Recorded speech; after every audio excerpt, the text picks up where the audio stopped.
saa mën nga teg rapport UTI bi à côté ñu gis ko mooy couverture bi rek dégg nga technicien bi laa waxoon ok. donc transition li nga xamante ne moom la ñuy wax mooy que dañuy jaajëfal le président Macky Sall bi nga xamante ne il a eu l'initiative du Sénégal ci li nga xamante ne moom mooy ITIE muy initiative pour la transparence dans les industries extractives loolu c'est quelque chose boo xamante ne dañ ko war a sant parce que ITIE benn structure mondiale la boo xamante ne kuy bëri dañ ci ne ba pare moo am ay exigence ak ay li nga xamante ne moom mooy constatation ak recommandation yi muy def yoo xamante ne tey jii mooy permettre képp koo xamante ne bokk nga ci moom nga mën a ñoŋal li nga xamante ne moom mooy sa mine yi ak sa hydrocarbures yi nga xamante ne yaa ngi ko am sa biir les ressources naturelles de manière générale yaa ngi dégg léegi président Macky Sall dugal nañu si depuis 2013 suma juuma léegi nag ak léegi nii y a eu presque 13 rapports yu génn ou bien 12 rapports ITIE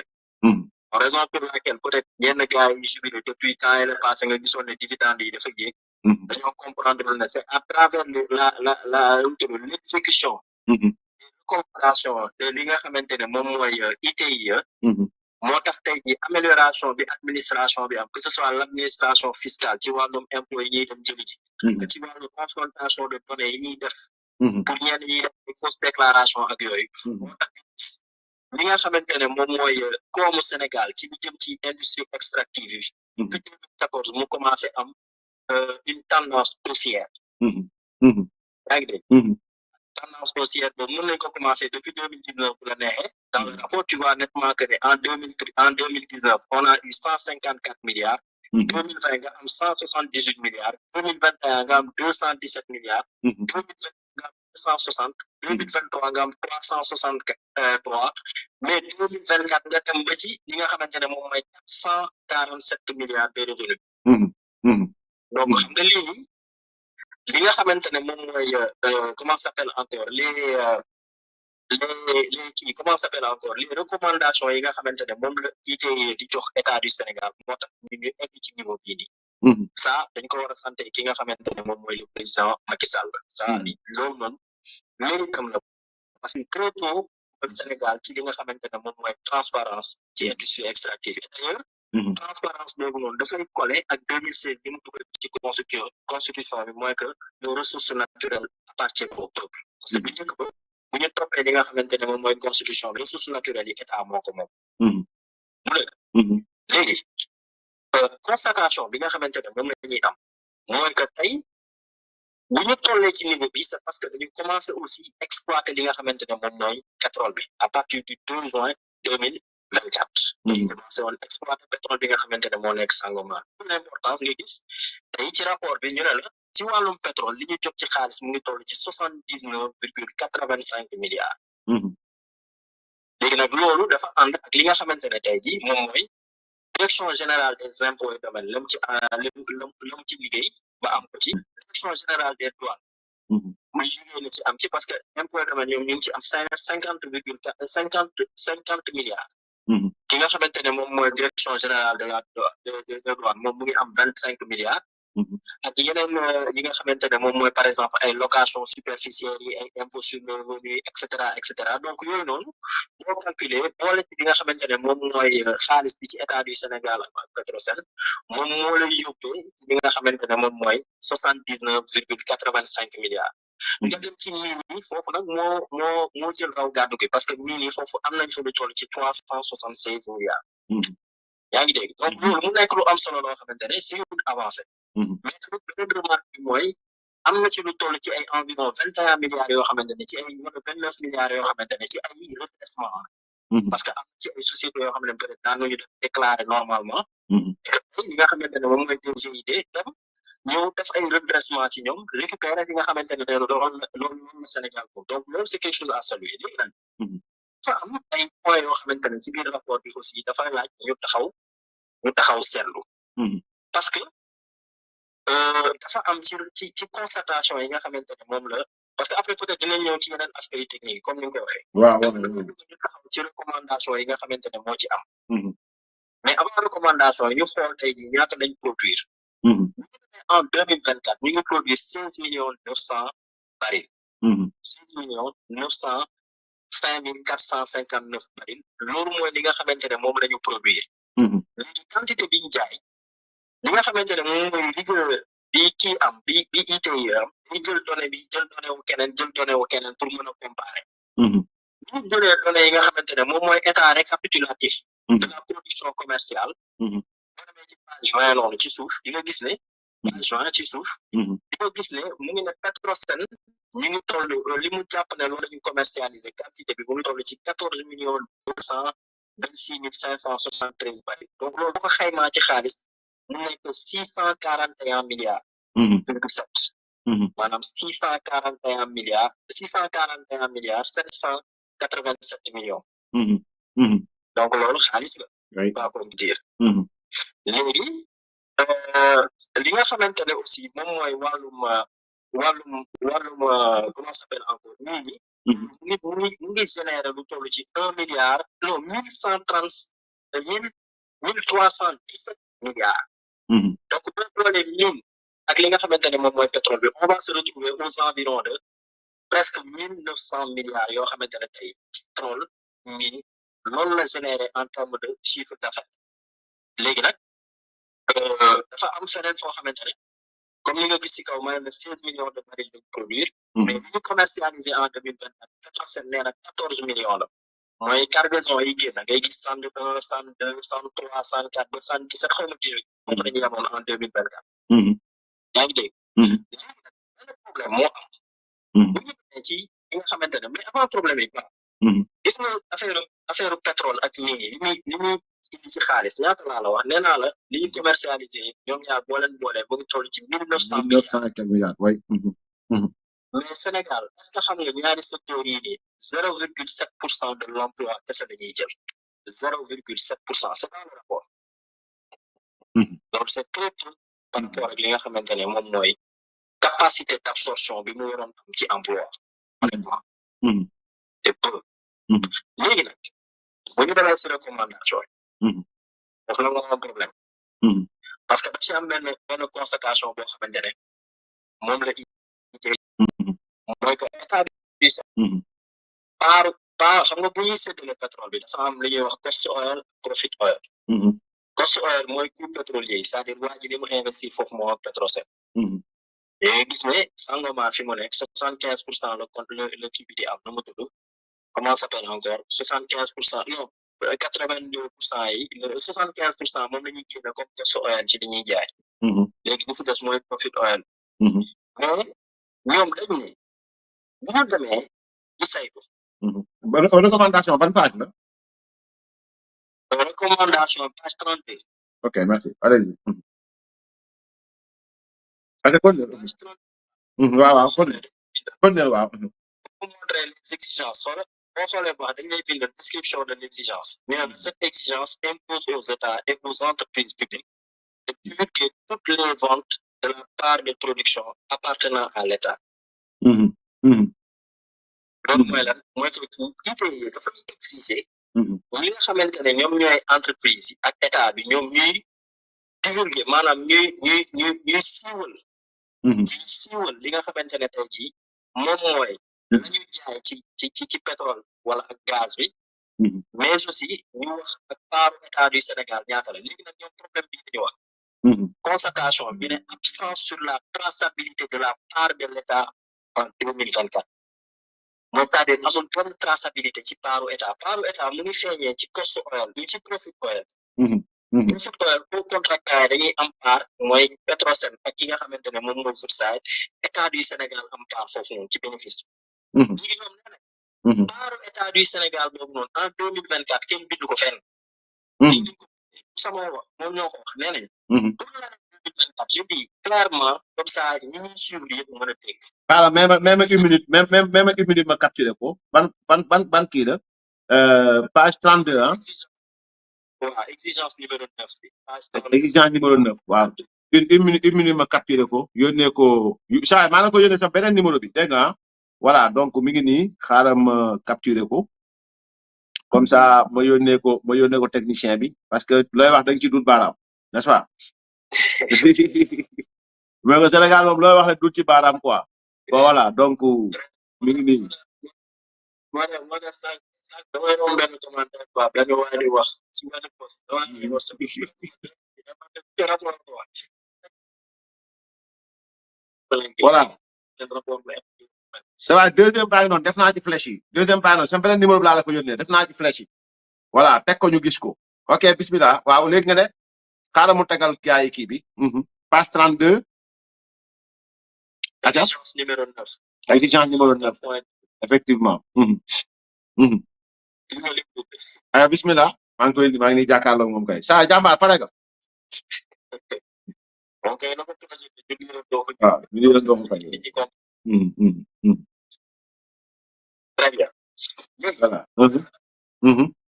mu ne la constatation sur l'absence de traçabilité de la part de l'État en 2024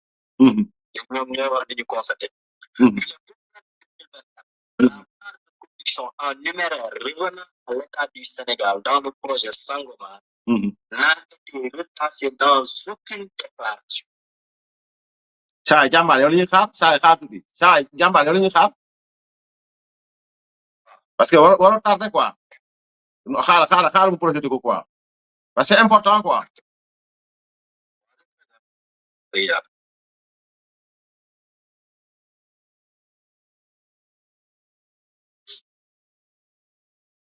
mais dafa lu gaaw ànd ak saa waay ci lecture bi.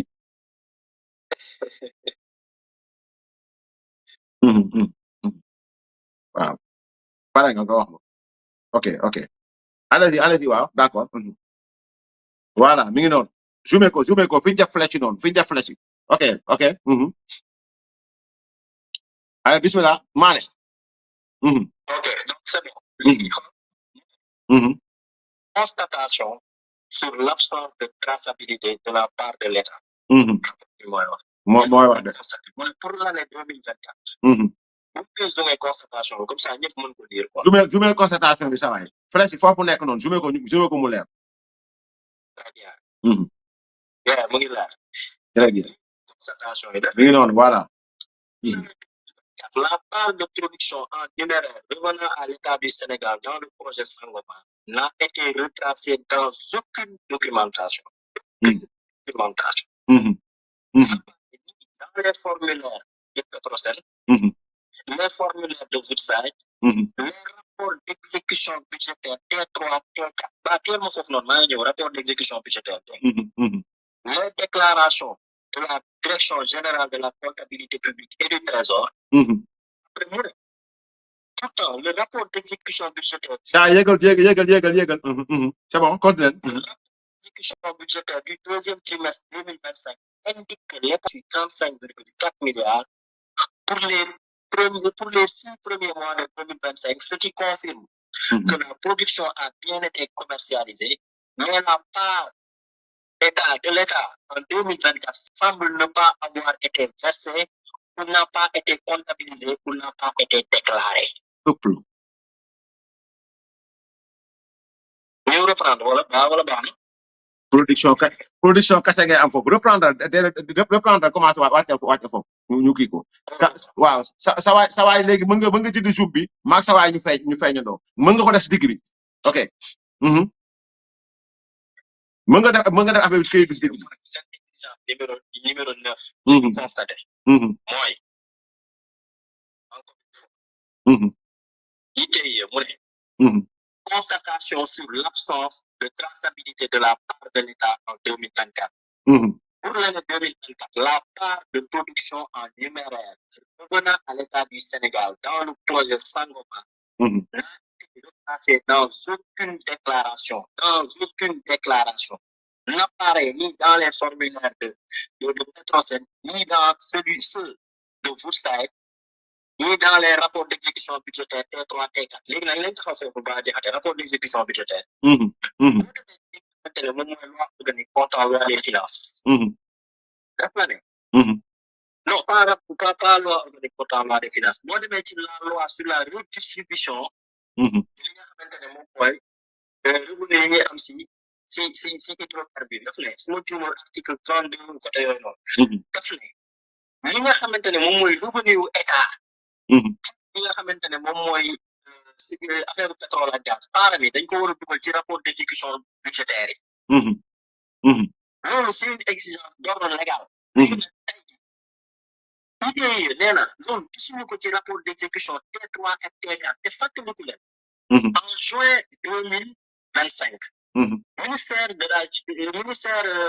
des finances génne woon na fi communiqué ba boo fàttalikoo mu ne. ñoom ñoo def expressément ñoom ñoo def exprès. retardé li nga xamante ne moom mooy publication rapport d'exécution budgétaire T3 T4 2024 li ma la wax nii en 2025 la de. yaa fàttaliku amoon na retard ci rapport d'exécution budgétaire yooyu ñaar yooyu. Effectivement. ñoo def mu nekk en retard parce que dafa amoon ay éléments yoo xam ne il fallait que ñu ajusté ko. ñoom lu tax boole wuñ ci biir yi. ok ministère des finances la woon de ah. waaw communiqué la woon boo fàttalikoo communiqué bi fu mu jumul. gis wala le 8 côté yooyu noonu juin la woon 2025. man defoon naa ci poste ma ne ko amul benn loi bu la permettre yow ngay différé li nga xamante ne moom mooy rapport d'exécution budgétaire. léegi ñu nii mu ne kon feeñul ci benn rapport d'exécution feeñul sax ci déclaration ki nga xamante ne moom mooy direction générale de la comptabilité publique et du trésor foofu nga xamante ne foofu la xaalis bi di duggee ak di génn. part bi état du Sénégal la. pourtant li nga xamante ne moom mooy paru état du Sénégal ci 2025 bii ci rapport d'exécution budgétaire du trimestre 2025 gis nañu ngeen bind ne état bi jot na 35,4 milliards ci 6 mois yi nga xamante ne ci lañu exploité ci 2025 bi exploitation bi ñu def en 2025. ñu ne ñoom loolu moo tax ñuy jàpp ne production boobu noonu jaay nañ ko mais paru état du Sénégal bii nii versé wu ko wala kenn comptabilisé wu ko wala kenn déclaré wu ko. Donc là, je rappelle le communiqué. Dans son communiqué, le ministère des Finances et du Budget a annoncé la décision de différer la publication des rapports relatifs au 4e trimestre 2024 et au 1er trimestre 2025. Cette décision répond aux exigences de sincérité et de fiabilisation des données budgétaires. En effet, suite au rapport de la Cour des comptes qui a mis en lumière des manquements dans la gestion budgétaire passée, les services du ministère des Finances et du Budget ont diligenté un exercice visant à déterminer avec précision, notamment pour le 1er trimestre 2024, le montant et la nature des dépenses extra-budgétaires exécutées. L'objectif est de les intégrer de manière conforme dans le tableau des opérations. Donc, c'était ce qui a été dit. Mais malheureusement, l'ITIE a dit que la production, voilà, li nga xam ne mooy la traçable, li nga xam ne mooy koppar yi bàyyeekoo ci njaay mi gis ñu ko fenn caché. donc xam nga li ñuy inventé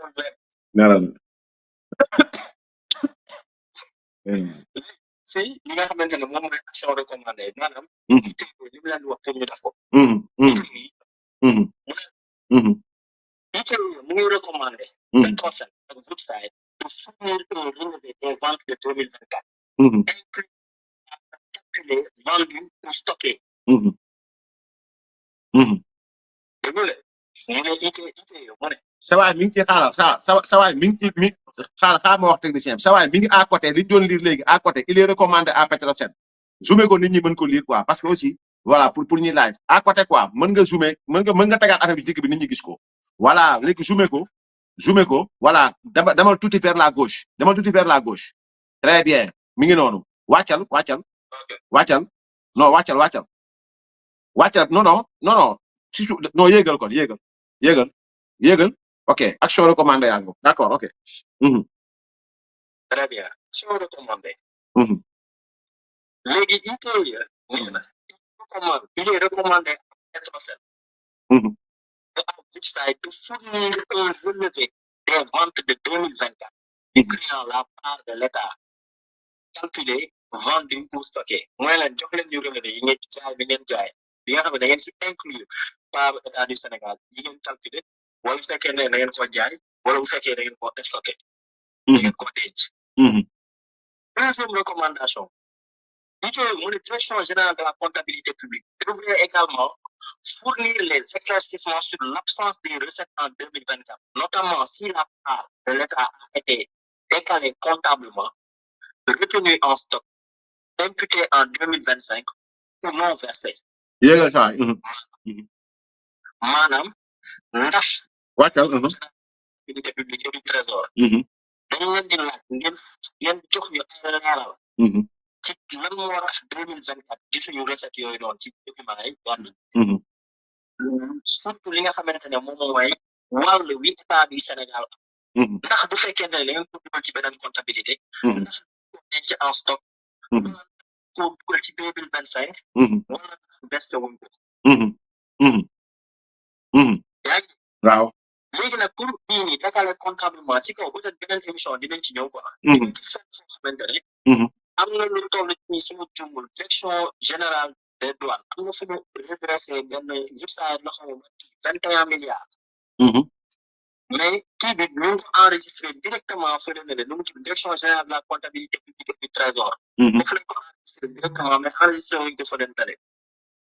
ok xaalis boobu noonu dañ ko imputé ci li nga xamante ne moom mooy budget wu 2023 ndax Cour des comptes boo fàttali ko rapport am bi mu génnoon sur les finances publiques dafay tere xaalis boo xamante ne ko prévoir on jot ci 2000 loo engagé woon en 2023 boo ko jotee 2024 nga enregistré ko ci 2024 déedéet da nga koy yóbbu ci 2023 li nga topp ci 21 milliards côté yooyu noonu donc amoon na loolu noonu après ñee li ñu joxe comme explication mooy que ne Cour des comptes mooy tere léegi xaalis boo jot 2024 te 2023 nga ko commencé lañ ko kii woon nga dugal ko foofu noonu dañ koy tere léegi nag xaalis bi ñu dugal 2021 2023 boobu naka lañ ko dépensé waatee après fan lañ ko dugal ci budget yi loolu li moom sama laaj la sama laaj ma leen di laaj la ñoom beneen bi mooy ñu laajte ko ndax da ngeen ko stocké da ngeen ko jël ba pare stocké ko wala ndax da ngeen ko dugal ci budget 2025 bi ci comptabilité 2025 bi wala ndax kenn versé wu ko donc loolu la direction générale de la comptabilité publique bi nga xamante ne mooy dugal xaalis ak génne xaalis bi dugal bi génn fa lay jaar beneen bi recommandation mooy mettre en place un mécanisme de divulgation obligatoire des parts de l'État par projet synchronisé avec Petrosen et les opérateurs et le trésor maanaam xaalis bi nga xamante ne wàll bi état du Sénégal nañ teg ay jumtukaay yoo xamante ne dafay permettre ñu xam obligatoirement part état du Sénégal ñaata la mu nekk ak li Petrosen di joxe li Petrosen di joxe donc li opérateur bi di joxe comme Woodside ak données yi nga xamante ne moom la trésor di am lii dafa nekk loo xamante ne base à surveiller et que li nga xamante ne moom mooy ministère des finances à travers direction bi ñu interpellé war nañ ci indi ay leeral mais tamit Petrosen war nañ ci indi leeral Woodside aussi war nañ ci indi leeral loolu dafa am importance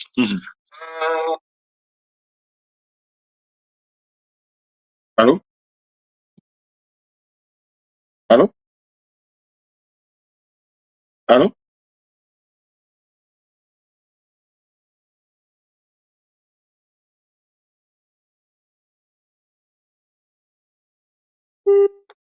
allo way allo way maa ngi dégg waay d'accord beneen bi li ma bëggoon a wax aussi li nga xamante ne mooy estimation des exploitations artisanales et à petite échelle maanaam mooy surtout ci wàllu mine ñi nga xamante ne exploitation minière yu ndaw lañ yor waa ak yooyu noonu li nga xamante ne moom la ITIE wax mooy que les données sur les exploitations des EMAP mooy exploitation artisanale à petite échelle mu ne n'ont pas été fournis dans le cadre du présent rapport mooy que tey jii mine yu ndawaan yooyu noonu ak yeneen yi nga xam ne exploitation yu ndaw la seen li ñu kii kenn dugalu ko ci rapport bi maanaam ñoom jotuñu effectivement li nga xamante ne moom mooy seen données mais yaakaar naa ne li nga xamante ne moom mooy mine yu ndaw yeeg yooyu bëri nañ fi mooy wecc bi sew sewaan yi si xaalis bi nga xamante ne daf koy générer war nañ ko mën a teg ci table bi pour que nit ñi mën a xam mu dugg ci gafaga état du Sénégal loolu tamit c'est quelque chose de très important d'où l'importance après mu ne il est recommandé à l'EMAP de divulguer les estimations des exportations résultant des activités artisanales à petite échelle maanaam mooy tey jii EMAP nañuy wax exactement ñaata lañ jaay ak ñaata lañ commercialisé c'est très important donc yii ñi ay recommandation lañ yoo xamante ne on va garder ça en repérage inchallah taala pour ñu am